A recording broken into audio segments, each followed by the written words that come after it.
Hello everyone. आज हम DBMS का एक टॉपिक पढ़ने वाले हैं, रिलेशनल कैलकुलस। ये वीडियो थोड़ी सी लंबी होने वाली है क्योंकि हम इसमें टपल कैलकुलस और टपल कैलकुलस की क्वेरीज को कवर करेंगे। तो व्हाट इज रिलेशनल कैलकुलस? तो इससे पहले जो रिलेशनल अलजेब्रा होता है और वैसे क्वेरीज होती हैं वो आप सब पढ़ चुके होंगे, तो वो प्रोसीजरल होती है।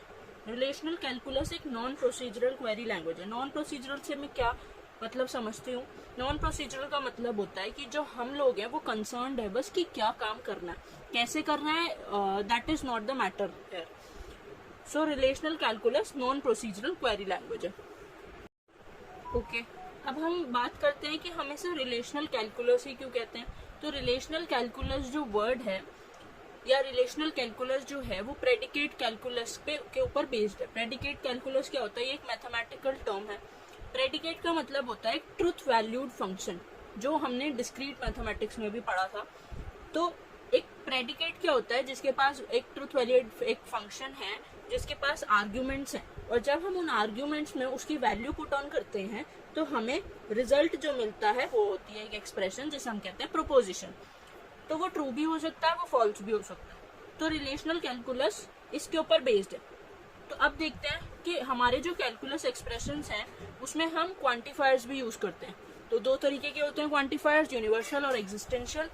यूनिवर्सल की अगर हम बात करें तो यूनिवर्सल होता है फॉर ऑल। फॉर ऑल यानी कि जितनी भी आर्ग्यूमेंट्स हैं या जितने भी हमारे टपल्स हैं, यहाँ पे हम टपल कैलकुलस की बात कर रहे हैं, तो जितने भी हमारे टपल्स हैं उनमें कोई एक कंडीशन है जो सब में वैलिड होगी, तो इसलिए हम फॉर ऑल यूज करते हैं। अगर हमने यूज किया है एग्जिस्टेंशियल क्वांटिफायर तो उसका मतलब है देयर एग्जिस्ट, कि मतलब एक एटलीस्ट एक तो ऐसी टपल होगी जिसपे ये कंडीशन सेटिस्फाई हो रही होगी। तो अब रिलेशनल कैलकुलस जो है वो दो टाइप्स की होती है, tuple calculus and domain relational calculus. So tuple calculus भी एक नॉन प्रोसीजरल क्वेरी लैंग्वेज है एज इट इज अ सब टाइप। सो ठीक है, तो जो बेस होती है कि हम टपल वेरिएबल्स निकालें जिसके लिए हमारी प्रेडिकेट जो है वो ट्रू हो। प्रेडिकेट यानी कि हमने एक ऐसी कंडीशन रखी है जो कंडीशन कुछ टपल्स फॉलो कर रही हो तो वो टपल्स आ जाए। तो हम यहाँ पे ऐसे टपल वेरिएबल ढूंढते हैं जिनके लिए वो कंडीशन ट्रू हो। तो इसके नोटेशन देखिए, टी पी टी। टी क्या है यहाँ पे? आउटपुट, यानी कि, और ये क्या है? कंडीशन। जिसका जो टपल्स इस कंडीशन को सेटिस्फाई कर रही होंगी वो यहाँ पे आएंगी। टी यानी कि रिजल्टिंग टपल्स और पीटी यानी कि condition use to fetch T. अब इसमें हम तीन ऑपरेटर्स या कनेक्टिव्स यूज करते हैं, एंड और एंड नॉट। इससे हमारा टपल कैलकुलस बिल्कुल क्लियर हो जाएगा। तो हमारे पास चार रिलेशंस हैं या टेबल्स कह लो। एम्प्लॉय, इसमें EMP ID, name, date of joining, department ID और सैलरी एट्रीब्यूट्स हैं। डिपार्टमेंट में department ID, name, location. Project में project ID, name, department ID और works on EMP ID, project ID and hours. तो ठीक है, पहला क्वेश्चन है रिट्रीव ऑल एम्प्लॉय नेम्स। तो फर्स्ट हमारी जो क्वेश्चन है वो है retrieve all employee names.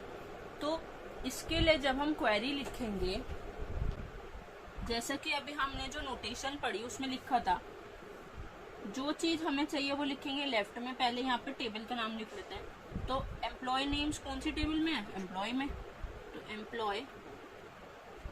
Employ का एक वेरिएबल बना लेते हैं ई। फिर क्या फेच करना है? ई में से नेम फेच करना है। सिंपल। सेकेंड है find all employees who joined before 2020। तो हमें सारे एम्प्लॉयज बताने हैं जिन्होंने 2020 से पहले ज्वाइन किया। तो एम्प्लॉयज का क्या मतलब है कि हमें एम्प्लॉय टेबल के अंदर जितनी भी फील्ड्स हैं या जितनी भी डिटेल्स है सब चाहिए, हमें कोई स्पेसिफिक कॉलम नहीं चाहिए। तो इसलिए हम यहाँ पे क्या करेंगे? ई पूरा का पूरा एम्प्लॉय ई में से, जहां पे एंड ऑपरेशन यूज करेंगे क्योंकि यहाँ पे हमें कंडीशन अप्लाई कर रहे हैं कि E dot D O J, date of joining जो है वो पहले की होनी चाहिए 2020 से। तो 2020 का क्या मतलब है? 2020 0101। क्लियर? आगे बढ़ते हैं। थर्ड क्वेरी जो हमें लिखनी है list the name of employees who work in IT department. तो हमें नेम्स चाहिए बस, तो E.name, नेम कहाँ से आएगा, एम्प्लॉय टेबल से, एम्प्लॉय T। फिर हमें क्या देखना है, हमें डिपार्टमेंट भी देखना है कि IT डिपार्टमेंट होना चाहिए, तो डिपार्टमेंट भी चाहिए, तो हम यहाँ पे एंड यूज करेंगे और यहाँ पे लगाएंगे देयर एग्जिस्ट एक क्वांटिफायर, क्योंकि हम कहना चाह रहे हैं कि ऐसे एम्प्लॉयज हैं जो IT डिपार्टमेंट में काम करते हैं। तो देयर एग्जिस्ट, डी बना देते हैं department ID, department D and D.name हमारी क्या है कंडीशन, इक्वल टू IT, और यहाँ पे फॉरेन की है हमारी डिपार्टमेंट ID, एम्प्लॉय में भी है और डिपार्टमेंट में भी है, तो एंड जहाँ पर E.department ID equal to D.department ID। Simple. जब भी हमें दो या दो से ज्यादा टेबल्स को कंबाइन करना होता है, सबसे पहले हम पहली टेबल लेते हैं, उसके बाद हम देखते हैं कि सारा चाहिए तो फॉर ऑल, अगर कुछ चाहिए तो देयर एग्जिस्ट, अगर क्वांटिफायर्स का यूज नहीं करना है तो कुछ भी नहीं। फिर जो दूसरी टेबल का वेरिएबल है वो, फिर दूसरी टेबल का नाम, फिर कंडीशन, फिर उसके बाद फॉरेन की। आगे बढ़ते हैं। फोर्थ क्वेरी क्या है हमारी, find all the projects located in New York. Checks के लिए हमें प्रोजेक्ट टेबल चाहिए रहेगी और लोकेशन जो है वो डिपार्टमेंट टेबल में है, तो हमें दो टेबल फिर से कंबाइन करनी पड़ेगी। लेकिन पहले क्या पूछा है, फाइंड ऑल प्रोजेक्ट्स की बात हो रही है। पहले तो P बना लेते हैं, नेम चाहिए बस हमें, P.name, जहां पे पहले टेबल कौन सी है, प्रोजेक्ट P, फिर हमें इसके साथ डिपार्टमेंट को कंबाइन करना है, तो D, there exist D, department D, जहां पे D.location है न्यूयॉर्क, इक्वल टू न्यूयॉर्क, और फिर उसके बाद फॉरेन की, तो P.department ID equal to D.department ID। Simple, clear होना चाहिए बस। फिफ्थ क्वेरी है हमारी, retrieve the names of employees who works on Apollo project. तो हमें ऐसे एम्प्लॉयज जानने हैं जो अपोलो प्रोजेक्ट पे हैं। तो सबसे पहले तो हमें एम्प्लॉय की नेम तो एम्प्लॉय से मिलेंगे और अपोलो प्रोजेक्ट नेम से मिलेगा, तो हमें एम्प्लॉय और प्रोजेक्ट को कंबाइन करना है। तो सिंपल है, और नेम्स चाहिए तो एम्प्लॉय से चाहिए तो E.name, पहली table employee E, let me zoom it for you, I think now it is visible, okay, so employee E पहली टेबल है। उसके बाद हम कह रहे हैं देयर एग्जिस्ट, जो अपोलो प्रोजेक्ट पे काम कर रहे हैं, तो सॉरी जो हमारी फिफ्थ क्वेरी है उसमें हमें करना है retrieve the name of employee who works on. तो वर्क्स ऑन की भी एक अलग टेबल है, तो हम पहले उसे कवर करेंगे। तो there exist W, works on का बना लिया हमने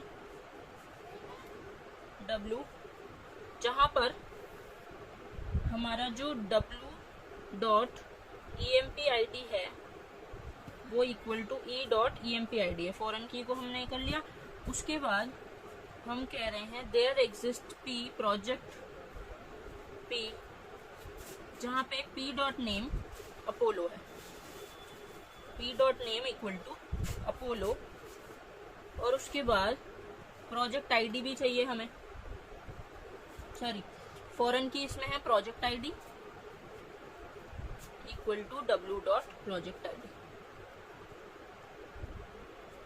देखिए ये वाली थोड़ी कॉम्प्लेक्स हो गई। हमें क्या करना है, सबसे पहले नेम ऑफ एम्प्लॉय चाहिए, वो मिलेंगे एम्प्लॉय टेबल से। उसके बाद वर्क्स ऑन, तो हमने वर्क्स ऑन टेबल का एक वेरिएबल बनाया W। उसके बाद हमें क्या चाहिए कि वो अपोलो प्रोजेक्ट पे काम करे, तो अभी हमने एम्प्लॉय और वर्क्स ऑन लिया, तो इन दोनों की फॉरेन की बताएंगे। उसके बाद प्रोजेक्ट बताना, तो प्रोजेक्ट टेबल हो गया जहां पर P.name अपोलो है और इसकी फॉरेन की बता दी। नेक्स्ट क्वेरी है हमारी, हमें एम्प्लॉयज बताने हैं जो works more than 40 hours on any project. तो सबसे पहले तो एम्प्लॉय टेबल और वर्क्स ऑन टेबल। तो नेम बताने E dot name employee E, there exist W works on W। हमने बोला वर्क्स ऑन देयर एग्जिस्ट कुछ एम्प्लॉयज ऐसे हैं जो मोर देन 40 आवर्स काम करते हैं, तो वर्क्स ऑन जहां पर फॉरेन की बताएंगे W dot EMPID equal to E dot EMPID, फिर उसके बाद W dot hours greater than 40। Next query है list the name of employees along with their department names. तो हमें एम्प्लॉय और डिपार्टमेंट को साथ में रखना है। तो E डॉट नेम और D डॉट नेम, जो कि इन दोनों को शो करना है हमें, एम्प्लॉय E से और डिपार्टमेंट D से, जहां पर E dot department ID equal to D dot department ID। And the last query is find employees who do not work on any project। तो नोट का यूज होगा यहाँ। E डॉट नेम, नेम बताने हमें employees table में से जहां पर कोई किसी प्रोजेक्ट में नहीं है जो, तो नॉट लगा देंगे। देयर एग्जिस्ट वर्क्स ऑन आना है यहाँ पे, वर्क्स ऑन W, जहां पे फॉरेन की लिख देंगे W dot EMPID equal to E dot EMPID। तो यहाँ पे हमने नॉट का यूज कर लिया। तो यहाँ पे कह रहे हैं कि जो भी वर्क कर रहा है, तो वर्क कर रहा है से नोट क्या होगा, जो काम नहीं कर रहा है। तो ये थी कुछ क्वेरीज, थोड़ी कंफ्यूजन रही होगी, लेकिन जब आप इसे दोबारा ट्राई करके देखेंगे तो it will all be sorted. Thank you.